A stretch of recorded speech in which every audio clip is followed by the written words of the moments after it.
don't miss the Cheryl Underwood Show. It's the jumper. Welcome to the Cheryl Underwood Show. That's what I'm talking about, Courtney Black. Where are we going, Kyle Irby? George R. Smith College in Sedalia, Missouri. It was open from 18. It's Courtney Black with the facts on Cheryl Underwood Radio, and you are in the entertainment segment with Courtney and Kyle. It's time for a social media shout out. Today I'm shouting out from Instagram my girl Donna Webster. What's up, Donna? We appreciate you, girl. If you want me to shout you out, follow us on Instagram at Cheryl Underwood Radio. You are listening to KUAW Radio, home of the all-new Jamal Bakes Show, and I'm Jamal Bakes, and thank you so very much for listening to the station bringing you talk, news, entertainment that you won't get anywhere else. KUAW, in, of, and about our community. This is comedian Janelle Banks, and you are listening to KUAW, Kansas City. This weekend is the last weekend before Thanksgiving, and on Blues Time in the City. You say I be bashing men's. Man bashing? That's Miss Jody. Man bashing. She's talking this weekend, and Tina Turner's birthday is on Thanksgiving Day, so we're showing Tina much love. Join me, Roger Bailey, for Blues Time in the City. Your weekend stop for the best in blues and Southern soul. This weekend, right here.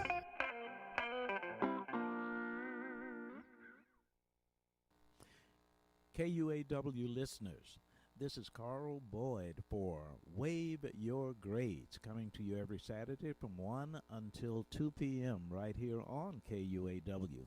This program features American students striving for excellence in honor of our troops and American veterans, encouraging American students. Please join us every Saturday from 1 until 2 p.m. right here on KUAW. Now on the air in Kansas City, the Cheryl Underwood Show. We are proud to be part of the KUAW family. The Cheryl Underwood Show. Weekdays Monday through Friday at 12 noon. KUAW around the world on KUAW.org. Ty Tribbett, we gonna be all right here on the Jamal Bakes Show. I'm your brother in Christ, Jamal Bakes. Thank you all so very much for hanging out with me, fam, for another weekend, all right? We've got a big show for you, man. As always, the Rose Show Live will be here with her Faith Move next. And we talked to my man, the Laugh Therapist, later on in the show. We've got music on the way from Doe. We've got Corinne Hawthorne, Keandra Lockett, brand new William McDowell. Cannot wait to share that one with you as well, all right? And a whole lot more. Listen, follow me right now on social media. Bank of Blue Valley is a proud sponsor of KUAW Radio. At Bank of Blue Valley, we believe that an understanding of financial value sets individuals up for a strong future. Whether you want to talk about checking and savings accounts, review lending alternatives, or discuss starting your own business, we have the right people to listen and advise. Visit us at bankbv.com to get started today. Member FDIC, Equal Housing Lender.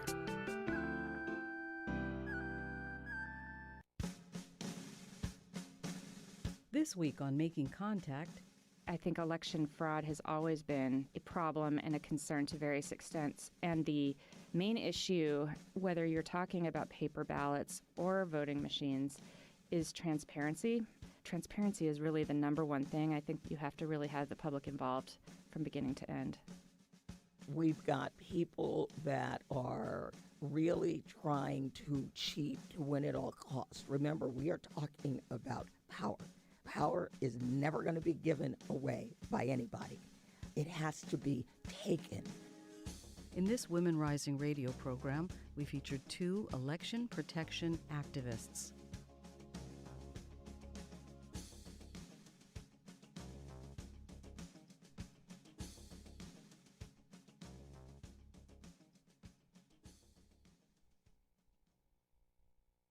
All right, you're listening to KUAW Radio, Kansas City's global community radio station. We don't only bring you videos on Facebook and YouTube, but listen to our audio only, where you'll get shows like Cheryl Underwood and Blues Time in the City. You can pick us up at www.kuaw.org or go to the TuneIn app and search KUAW. Listen to us. We're on 24 hours a day. That's KUAW Radio, Kansas City's global community radio station. And this is what you hear every day from noon till 2. Don't miss the Cheryl Underwood Show. It's the jumper. Welcome to the Cheryl Underwood Show. That's what I'm talking about. Courtney Black. Where are we going, Kyle Irving? George R. Smith College in Sedalia, Missouri. It was open from 18. Oh, I can't see myself. Okay. Hi.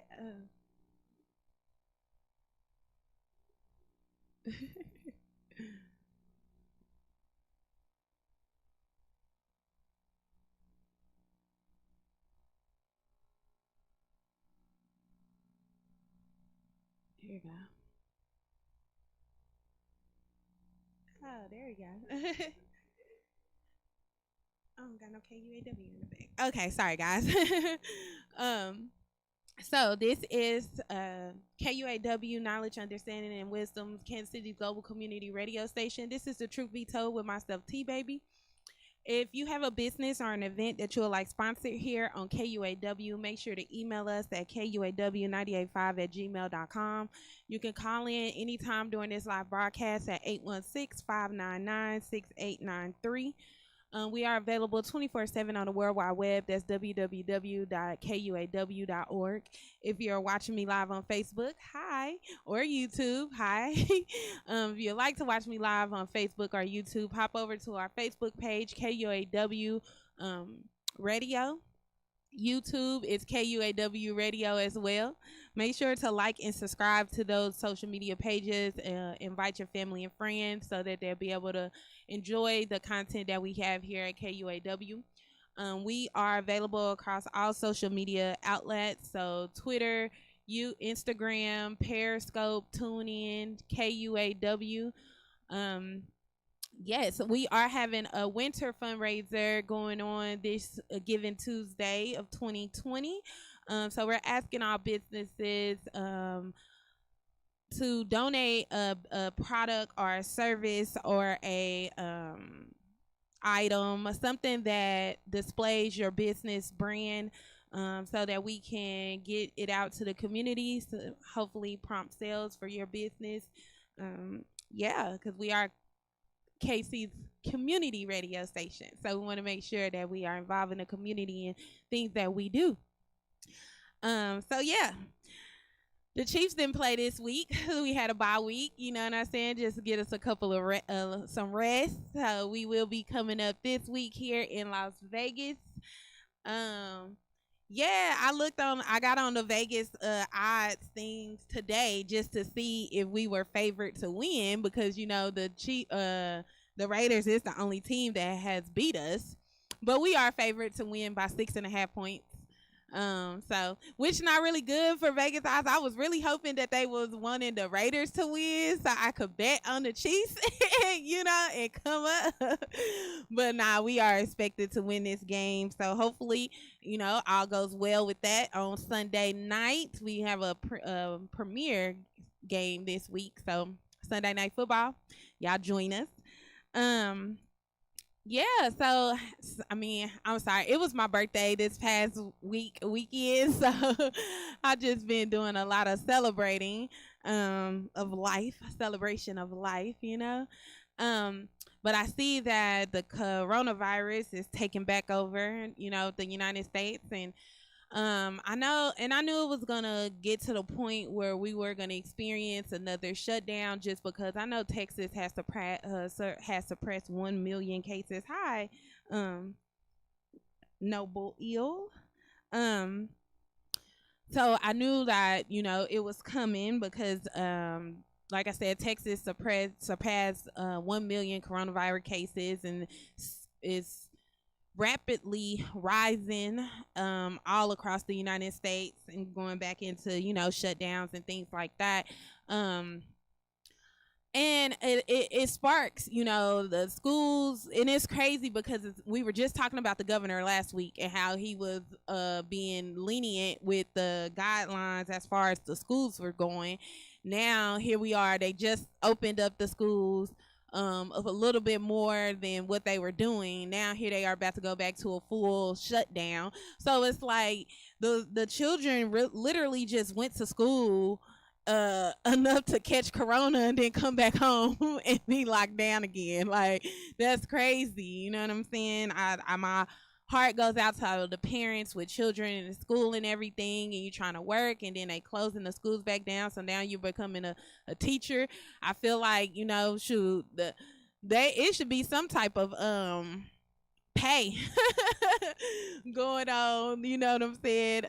But nah, I mean, hey, you know, I ain't really with the public schools. I feel like we should be teaching our own children anyway, if you have the ability to do that. A lot of people don't. So, you know, it is what it is.